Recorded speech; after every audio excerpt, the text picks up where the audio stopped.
sa pagpapatuloy ng ating istorya. Sa sandaling yun, dumagundong ang katawan ng kalabang na hati sa ere bago bumagsak ng malakas sa lupa. Kasabay nito, nabasag ang espada ni Jiang Wang, dahilan para mabitawan niya ito. Sa isang iglap, napaluhod siya at napaubo ng dugo. Gamit ang braso, pinunasan niya ang pawis sa kanyang noo at marahang napabulong. Sa antas ng aking cultivation ngayon, kung pilitin kong ubusin ang Dao Essence ko para sa 5 killing forms, hindi nakakayanin ng katawan ko. Pero biglang natigilan si Jiang Wang nang may misteryosong figure sa harap niya, 2 pugot na ulo, may nakakatakot at nakangising mukha ng waring mga zombie, ang lumitaw. Sumambulat ang boses ni Zhang Linchuan, mariing nagsalita habang tila nababalot ng asul na kuryente ang katawan, tulad ng inaasahan, dumadanak na ang dugo ng mga demonyo, babalik sila para kunin ito, kundi, malalantad ang kanilang tunay na pagkatao at mapipilitang tumakas mula sa estado ng Zhuang. Senior Brother Zhang, mahigpit ang tugon ni Jiang Wang. Patuloy si Zhang Linchuan, hawak ang isa sa mga pugot na ulo, hindi ko inakala, Junior Brother, kahit di ka pa naka-establish ng foundation, kaya mong mag-isa na patayin ng demon na may ika-8 ranggo, balak ko sanang may buhay pa na mahuli para makuha natin ng impormasyon.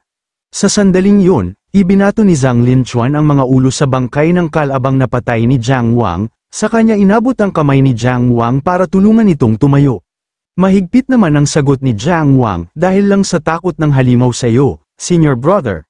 Kaya siya nataranta at tumakas, doon ako nakakita ng puwang para manalo, pero sa laban ng buhay at kamatayan, ginawa ko lang ang lahat ng makakaya ko, at dahil doon, wala akong naiwang buhay, ikaw tuloy ang nabigitan, Senior Brother.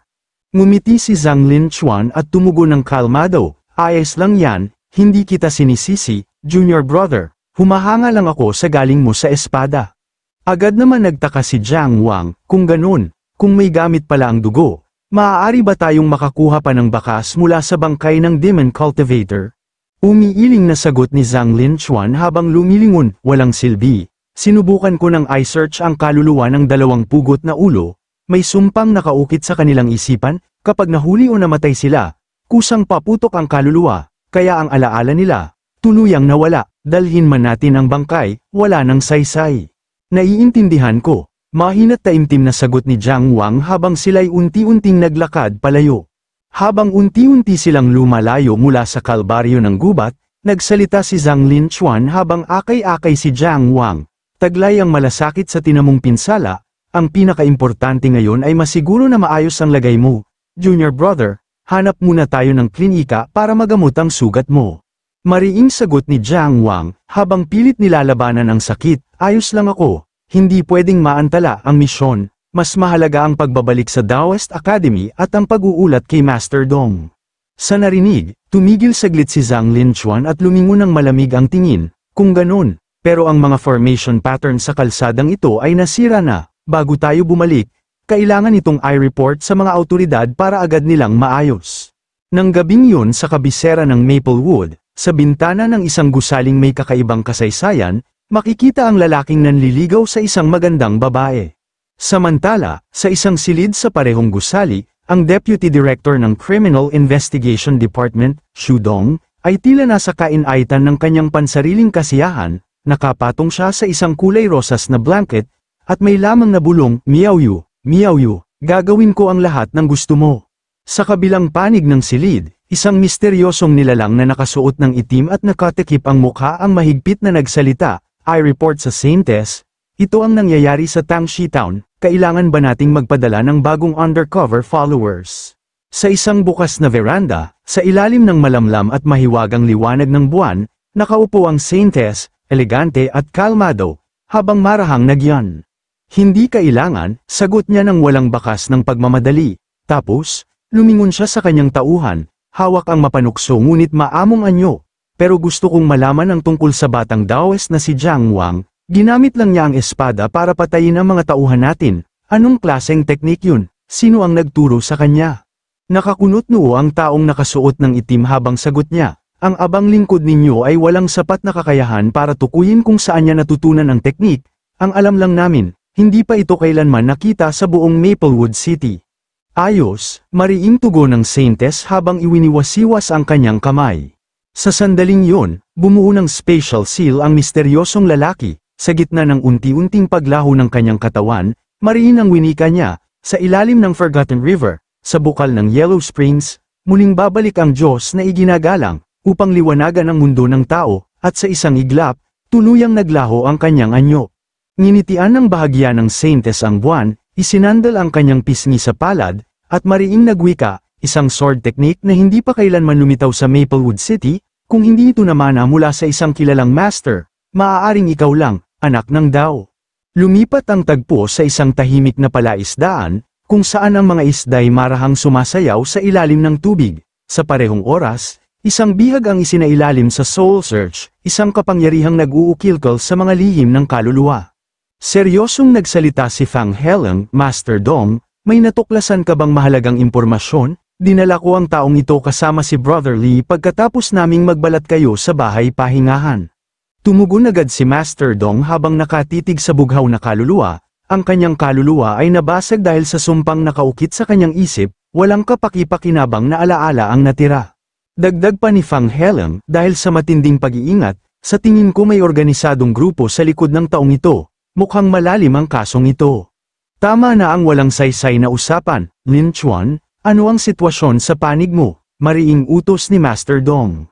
Bahagyang yumuko si Zhang Lin Chuan, sumusunod sa utos, Master Dong, ang tatlong demon cultivators na nakaharap namin sa Tangshi Town ay may sumpa rin sa kanilang isipan, kaya hindi na kailangang may maiwang buhay, pinatay ko ang dalawa, si Jiang Wang ang nakapatay ng isa, mag-isa. Namangha si Fang Heleng, ano, si Jiang Wang lang ang nakapatay sa isang demon cultivator. Sadyang kahanga-hanga si Jiang Wang, ani Master Dong habang pinipisil ang kanyang balbas. Yumuko si Jiang Wang at payapang tumugon, masyado lang yata ang puri ni Master Dong, sa totoo lang, natakot sa senior brother Zhang ang kulto, kaya nakahanap ako ng pagkakataon at napanalo yun sa swerte. Mabuti naman at alam mong sinwerte ka lang, bulong ni Fang Heleng sa tabi.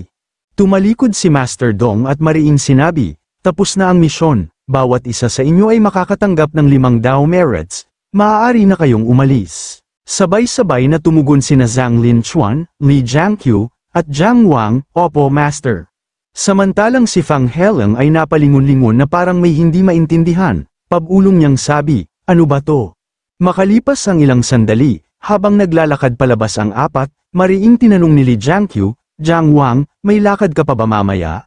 Balak kong bumisita sa Dao Merit Hall para mas lumawak ang aking pananaw, kalmadong sagot ni Jiang Wang. Dagdag pa ni Zhang Lin Chuan habang nakaakbay ang kamay sa likod, ang mahalaga sa misyon ay ang resulta, sapat na ang 5 puntos. Di ba sabi ni Master Dong, 8th rank ang basehan, bakit 5 lang kada tao, reklamo ni Fang Heleng sabay dabog. Makalipas ang ilang sandali, tahimik na pumasok si Jiang Wang sa Dao Merit Hall, sa paglakad niya sa loob. Agad niyang nakita ang isang lalaking nakatalikod at may medyo malapad na pangangatawan. Tumingala si Jiang Wang at mariing binigkas, buksan ang Dao Merits list. Sa isang iglap, lumitaw ang isang dambuhalang Dao Merit panel, kasabay ng unti-unting pagdikit ng mga Chinese characters dito, para bang pinapakilos ng isipan, nang masaksihan ito, napanganga si Jiang Wang sa gulat, bulong pa niya sa sarili, grabe, pati ang lugar na to ay naaayon sa iniisip ng tao, ilang kayamanan kaya ang ginugol ng Zhuang Kingdom para maitayo ang Dao Merit Hall na ito. Pagkatapos, tinungo niya ang top 3 list ng Dao Merit rankings. Patuloy pa niyang bulong sa sarili, aba, nasa ika-17 pwesto pala si Senior Brother Lee. Ang galing, wow, si Senior Brother Zhang nasa ika-3 pwesto na, 700 puntos, ilang taon kaya ng misyon ng kailangan para makuha ang ganyang puntos, teka, second place si Wei Yan, mukhang hindi siya mula sa Daoist Academy natin, pero mas mataas pa ang Dao Merit niya kaysa kay Senior Brother Zhang. Pero kapareho sila ng apelyido, Wei, baka naman kamag-anak siya ni Wei Kuji, ang Lord ng Maplewood City. Ngunit ang tunay na bumigla sa kanya ay nang tumingin siya sa top 1, nakita niya ang pangalan ni Zhu Waiwo, mula sa Zhuang Nation, Maplewood City, may taglay na 1,300 Dao merits. Napamulagat si Jiang Wang, halos hindi makapaniwala, 1,300 puntos, ang tindi, halos doble ng second place, si Zhu Waiwo, ang kinikilalang senior brother ng Daoist Academy, parang alamat, tila divine dragon na hindi basta-basta matuntun, tumatanggap lang siya ng mga misyon mula ika-7 ranggo pataas, sabi-sabi, pati ang lakas niya, pwedeng tumapat sa mga dean ng Daoist Academy sa iba't ibang lungsod. Sa isang iglap, isang kahoy na drawer ang misteryosong sumulpot mula sa pader.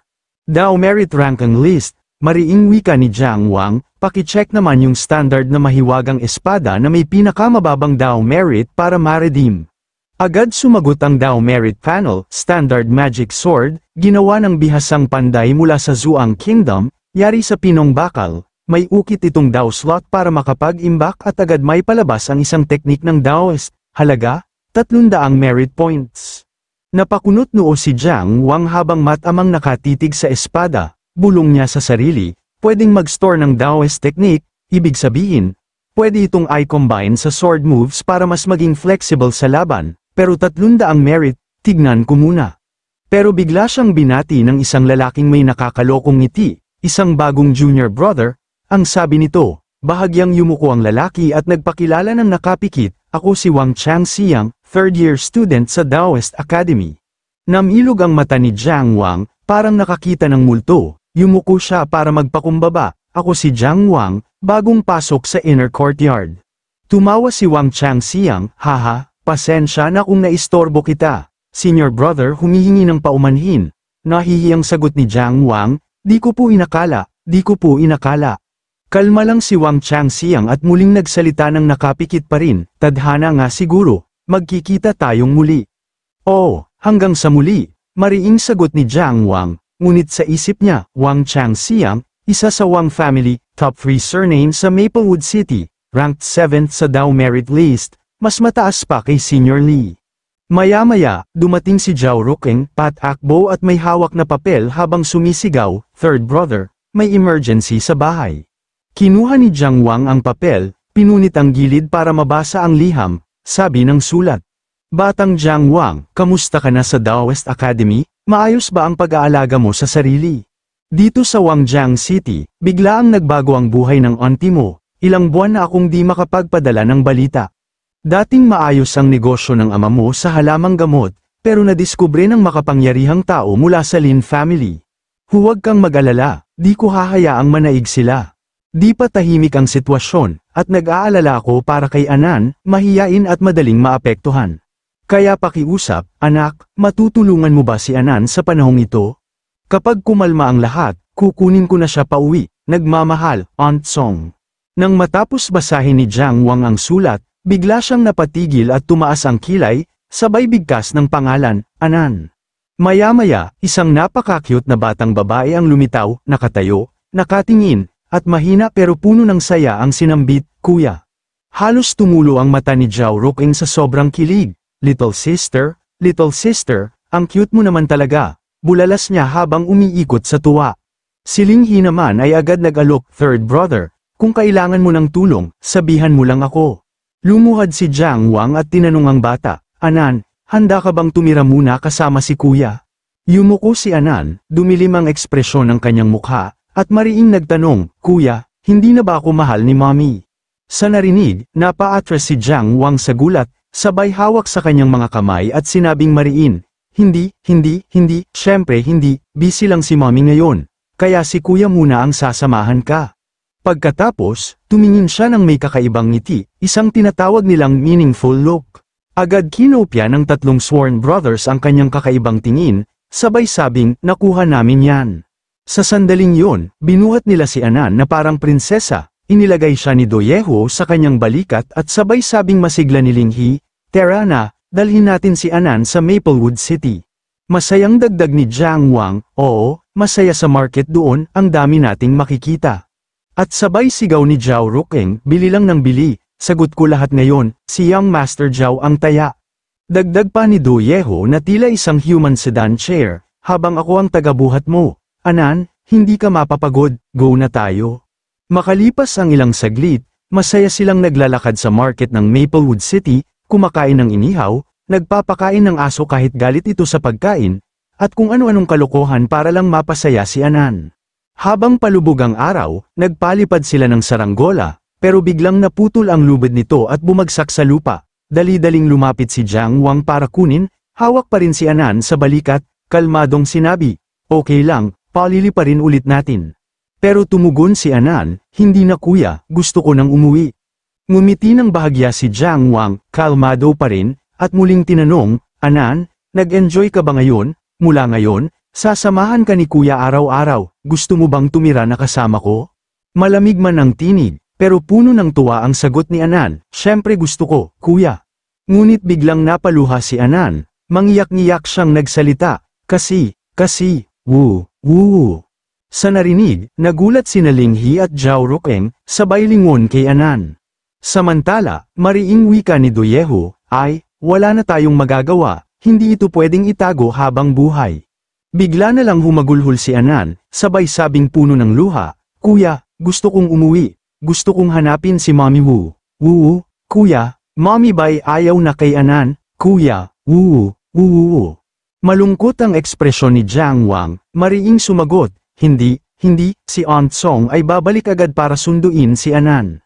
Niyakap niya si Anan ng mahigpit, habang naluluha rin, huwag kang matakot, Anan, habang wala pa si Auntie, si kuya ang magiging tagapagtanggol mo.